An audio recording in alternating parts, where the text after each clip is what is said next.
Good morning students.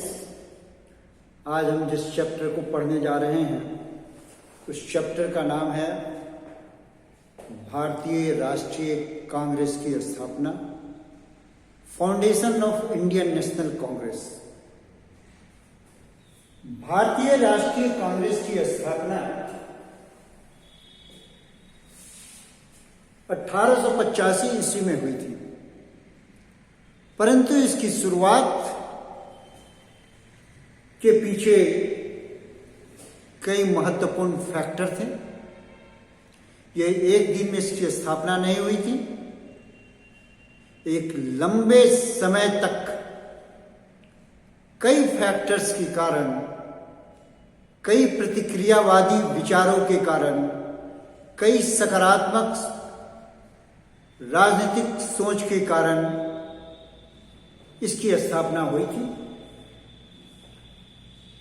निसंदेह रूप से इसकी शुरुआत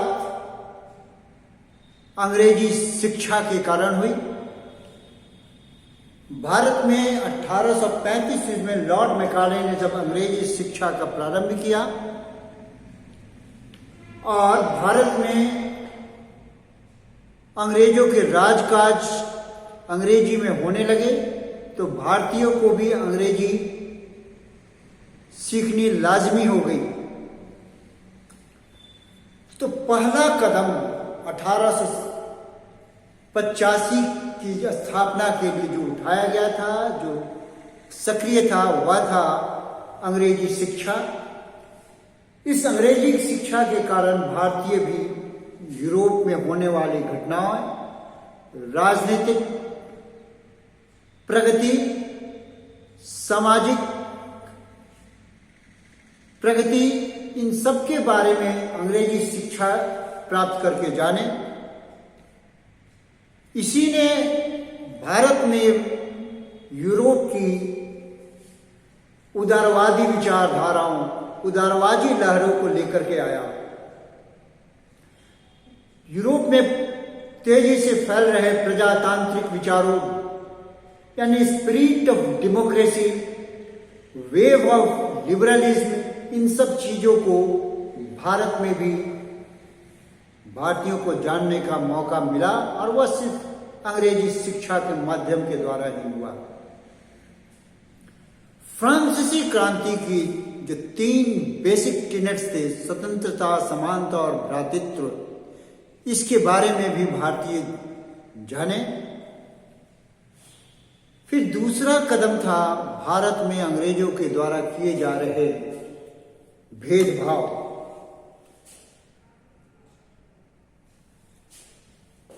democratic country United kingdom, Bharat में भी नई उम्मीदें को लेकर के भारतीयों के बीच में बीज बोया। फिर क्वींस का प्रोक्लेमेशन 1858 ईस्वी में, 1857 के विद्रोह के बाद में जब कुछ राजनीतिक सुधार किए गए, तो क्वींस प्रोक्लेमेशन ऑफ 1858 में यह कहा गया कि भारतीयों को भी भारत में चलाए जा रहे ब्रिटिश प्रशासन में स्थान दिया जाएगा। और इसके अंतर्गत आईसीएस एक्ट ऑफ 1861, आईसीएस मतलब इंडियन सिविल सर्विस के जो एक्ट है, उसमें कुछ प्रावधान लाए गए और कानूनी रूप से भारतीयों को प्रशासनिक प्रबंधन में जगह के लिए एक सुधार के लिए एक आदेश दिया गया, परंतु व्यवहारिक रूप से कोई भी सुविधा नहीं दी गई, कोई भी ऐसा कदम नहीं उठाया गया ताकि भारतीयों को उसमें जगह मिल सके। हाउटन ने इस चीज को महसूस किया कि यह एक फ्यूटाइल था, यानी कि व्यर्थ की चीज थी। जो क्वींस का प्रोक्लेमेशन था सिर्फ शब्दों में था, व्यवहार में नहीं। 1835 ईस्वी में हम पहले ही देख चुके हैं कि भारत में जो मुद्रा प्रणाली थी उस पर से मुगलिया सल्तनत के जो बादशाह हुआ करते थे उसका नाम हटा दिया गया। यानी यहाँ के मुख्य रूप से प्रशासनिक जो हेड होते थे, बादशाह होते थे, सिक्कों पर से उसका नाम हटा करके ब्रिटिश किंग का नाम आने लगा। फिर भारत के राजकाज की भाषा फारसी हुआ करती थी, फारसी को भी हटा करके अब अंग्रेजी लाया गया।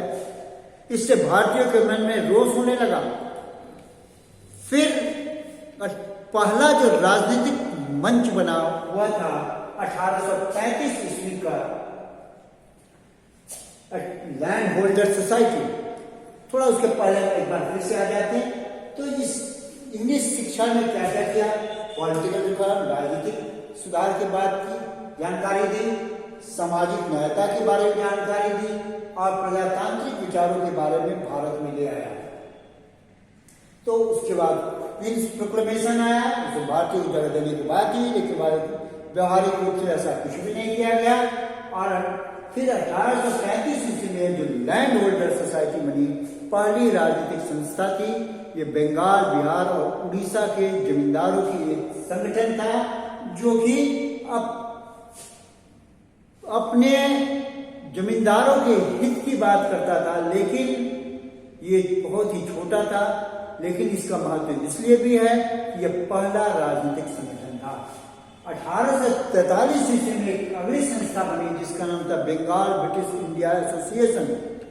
ये पब्लिक इंटरेस्ट के संरक्षण के लिए, जनहित के लिए इस संगठन का निर्माण किया गया था। लेकिन सही अर्थों में 1851 ईस्वी में ब्रिटिश इंडिया एसोसिएशन की स्थापना की गई। इसने भारतीयों की शिकायतों को, भारतीयों को पीड़ा को ब्रिटिशर्स के सामने रखने के एक मंच देने के प्रयास किया। प्रशासनिक सुधार की बात की गई और 1853 के चार्टर एक्ट थे उसको सुधार करने की बात की गई।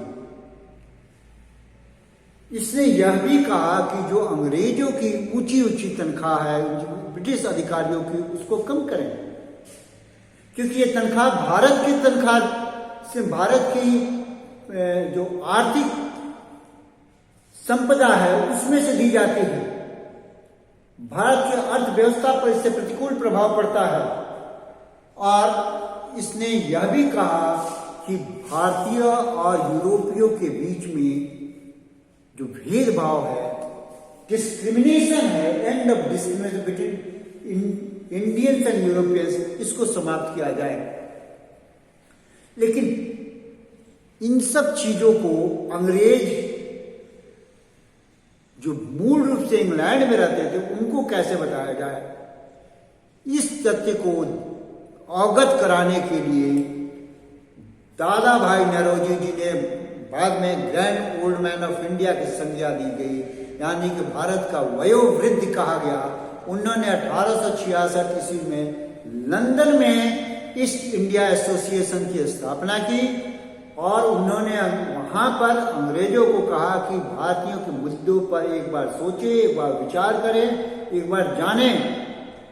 तो वहां के राजनीतिक नेताओं को, पॉलिटिकल लीडर्स को उन्होंने भारत के कल्याण के बारे में सोचने के लिए उसने वहां पर संगठन बनाया जिसका नाम था ईस्ट इंडिया एसोसिएशन।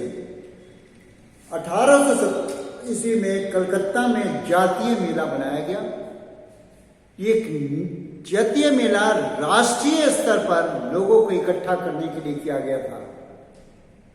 प्रारंभ में बहुत छोटे अवस्था में या छोटे वर्ग के रूप में किया गया, लेकिन धीरे धीरे यह पॉपुलर होने लगा और कॉमन नेशनल फीलिंग, माने एक राष्ट्रीय जो फीलिंग थी, एक विचार थे, उसके लिए किया गया।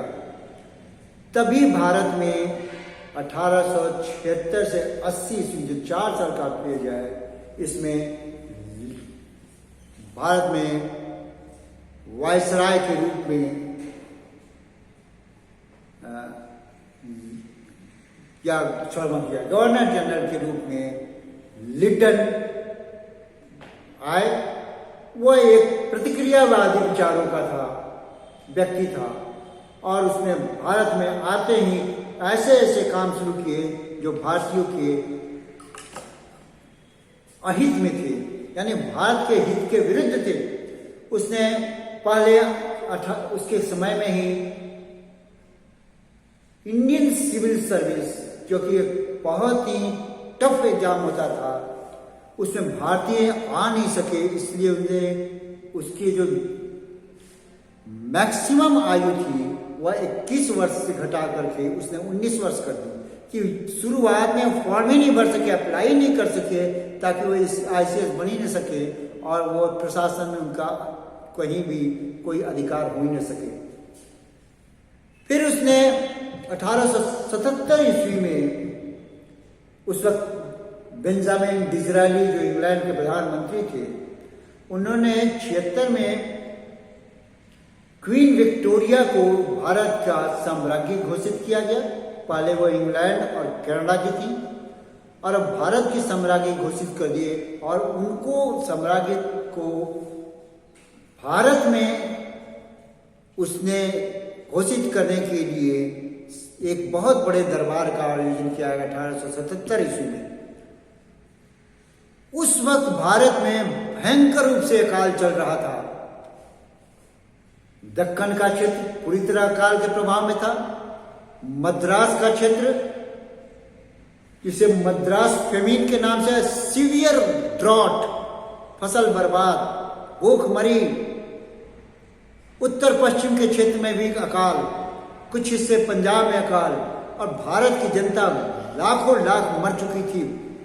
और लिटन ने साम्राज्य घोषित करने के लिए पैसे को, भारत के मुद्रा को पानी की तरह बढ़ा दिया जश्न मनाने के लिए, और इस तरह से उसने भारतीयों के जो अहित किया, भारतीयों के मन में उसके प्रति घृणा की भावना हो गई, अंग्रेजों के प्रति नफरत की भावना फैलने लगी। फिर 1878 उसमें एक आर्म्स एक्ट लाया। इस आर्म्स एक्ट के अनुसार भारतीय आग्नेय अस्त्र नहीं रख सकते, लेकिन वहीं पर बिना लाइसेंस के ही यूरोपीय आग्नेय अस्त्र रख सकते थे। भारतीयों को रखने के लिए लाइसेंस की जरूरत थी और वो मिलना मुश्किल था। ये चीज अंग्रेजों के प्रति, ब्रिटिश गवर्नमेंट के प्रति भारतीयों के मन में एक रोष और क्रोध की भावना उत्पन्न कर रही थी। फिर आया वर्नाकुलर प्रेस एक्ट, जो इंडियन आर्म्स एक्ट 1879 में आया था और वर्नाकुलर प्रेस एक्ट 1878 में आया था। इसके अनुसार एक लिटन ने एक कानून लाया कि भारतीय प्रेस अंग्रेजी प्रशासन के विरुद्ध कुछ भी नहीं लिख सकते हैं। अगर कोई भी ऐसा चीज लिखते हैं प्रशासनिक नीतियों के बारे में, प्रशासन के बारे में, तो मजिस्ट्रेट को और पुलिस कमिश्नर को अधिकार दिया गया था कि आप उस पत्र एडिटर को बुलाएं और उसको मना करें लिखने से, या उसकी चीज को हटाने, जो लिखा हुआ है उसके लिए क्षमा याचना करें, या अगर नहीं मानता है तो अरेस्ट कर लें। यहाँ तक कि अखबार को बंद करने के भी आदेश उनके पास थे। इसे गिगेंटिक कट कहा गया। इसका मतलब गला घोटू एक्ट कहा जाता है। पत्रकार जनता की आवाज होती है और उसे बंद करने के आदेश इसके द्वारा दिया गया। ऐसी परिस्थितियों में कुछ पॉलिटिकल डेवलपमेंट भी हो रहे थे। 1875 ईस्वी में ही एक संस्था की शुरुआत की गई थी। वो शिशिर कुमार घोष, जो बंगाल के थे, वो अमृत बाजार पत्रिका के फाउंडर एडिटर, संस्थापक संपादक थे। उन्होंने एक राजनीतिक संघ की स्थापना की जिसका नाम था इंडियन लीग। इंडियन लीग की स्थापना 1875 में की गई थी, जो बहुत जल्दी जुलाई 25 तारीख को 1876 ईस्वी में सुरेंद्र नाथ बनर्जी और आनंद मोहन बोस के सहयोग से इंडियन एसोसिएशन में परिणत हो गया। इस संघ का, ये राजनीतिक संगठन का उद्देश्य था भारत में एकता और संगठन की स्थापना करना, राजनीतिक महत्व के चीजों को जो कि पूरे भारत के लिए हो उनको उजागर करना, और अंग्रेज जो हिंदू और मुसलमानों के बीच बो रहे थे और अलीगढ़ मोहम्मदन ओरिएंटल कॉलेज की स्थापना कर वो और भी इसको बढ़ा रहे थे, तो हिंदू और मुस्लिम के बीच में इस संगठन में, इंडियन एसोसिएशन ने एकता लाने की एक मुहिम उठाया और जनता को, सामान्य जनता, अब तक तो सिर्फ पढ़े लिखे लोग ही आ रहे थे राजनीति में, और सामान्य जनता को लाने के लिए भी इस संगठन ने कदम उठाया। अब इसके आगे का हम कल पढ़ेंगे नेक्स्ट चैप्टर में। तो आज फर्स्ट फेज खत्म करते हैं और आगे हम बढ़ेंगे, 1885 तक हम बढ़ेंगे। आज इतना ही, धन्यवाद।